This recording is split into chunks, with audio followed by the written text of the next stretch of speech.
Hey, what's up, everyone? I'm Amin Dhillon, and welcome to my podcast. I'm sitting down with the movers and shakers and the stars to chat about life, love, business, and being a total boss. It's raw, it's candid, it's the stories behind the headlines. This is In Conversation. Check it out. I'd love to go to India. That's like on the top of my list. Oh, this is happening. We put it out there. This is happening 2020. Here you go. I have in my saved folder. My saved folder is like my inspo folder. Yeah. In my saved folder, I have like all of these amazing hotels in India.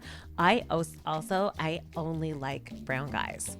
Is that true? Were you always into brown guys? I have been into brown guys since I was ever since I started dating, I've loved Indian guys, Pakistani guys, Middle Eastern guys. You know, every Indian guy watching this, you just made oh his my God, day, I right? love it. Take us back. So when did you guys actually meet? What's the love story? So we can follow along in terms of the timeline. What ended up happening was that my brother organized a date for us where we were supposed to go bowling the Monday after the wedding. And he kind of stood me up and he ended up going to the casino with another girl. And I was kind of like, to hell with this. And what? Or maybe the celebrity's using the app. Yeah, then we verify that. We can verify that. There are a lot of celebrities using the app. Really? Oh, you got a dish. Who's on the app? Yeah. Well, I can't tell you that, but you should download it and try it. What about, is there a celebrity that has successfully met their partner? Because then they're off the app, so you could talk about them. Yeah, there is actually.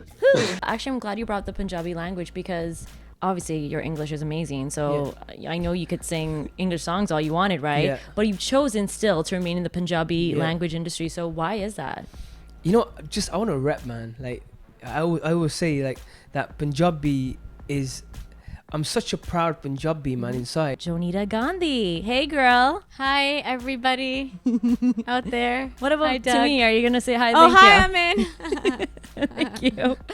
But reunited. And by the way, I just want to say this was really tough because every time you come into town, I know you're busy. Don't make me look You bad. come in for 3 days, even though I'm I think we deserve a week. And today you're flying out. But you made it happen. I am flying out today. You know what? I wasn't going to do this, remember? My flight got changed, and that's why I was able to. Because I prayed. I prayed to the airplane gods. Your I was like, can you prayers just make her flight get canceled? The airplane god? And that's when I auditioned for an A.R. Rahman concert. 2007 is when I kind of got my break with him. And then my solo career kind of started with that. I hear there's a great story that apparently you smuggled your demo to him.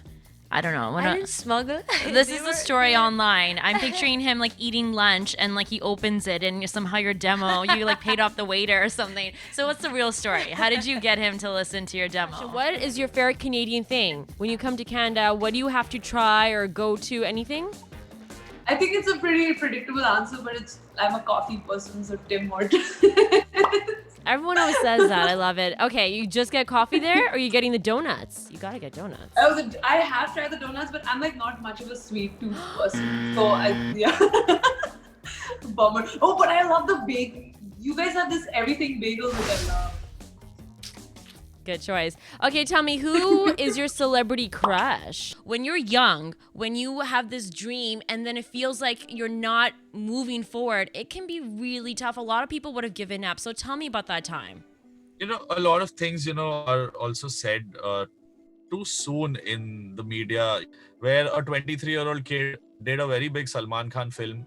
I'm grateful that he believed that at 23 I could do something like that. I remember telling him, are you sure you want me to be a composer? Because I thought you do this after 30 or 35. I saw my dad or Preetham and Vishal Shekhar. They started in their early 30s and it didn't work out.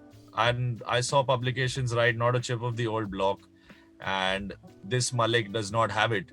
And getting compared to Annu Malik or Dabu Malik, my father, and my grandfather Sardar Malik. Lot of people feel, that the Malik surname must have helped. It's damaged me more. In the early days, for very, very low amounts of money, I'd travel across the world to do a show just for the sake of being there, come back, fly somewhere else. And I was actually working at the same time. So I was actually doing a job. You were working? In marketing, yeah. So I just finished university and I was just started working. And I was actually my boss was like, dude, where are you going on the weekends? I feel like you're not in the UK. Because I'd be 9 to 5 in the week in London, Then like in the evenings I'd be doing shows. And they had no idea that you were For a blowing up while, on you too. He didn't know what I was doing. So Yeah.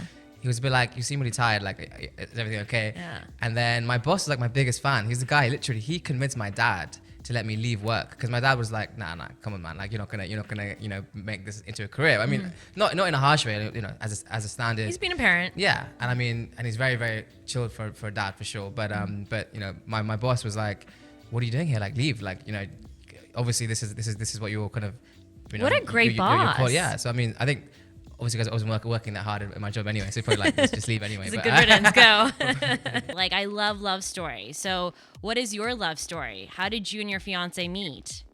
So we met through a mutual friend. So the guy who got me into the girl group at the time, we were out one day and he saw my partner from afar. I didn't know him at this point. And he was like, oh, that's my friend, let's go say hello.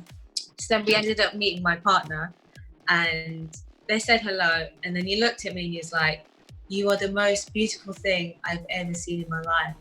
And I was like, I know it sounds like you should be like, oh, but I was like, yeah, whatever. I'm really bad at taking compliments. And it just reminds me of like when you're walking down the street and you see guys honking their horns and saying, oi, oi. And I was just like, that thought was going through my head. And I was like, okay, nice one.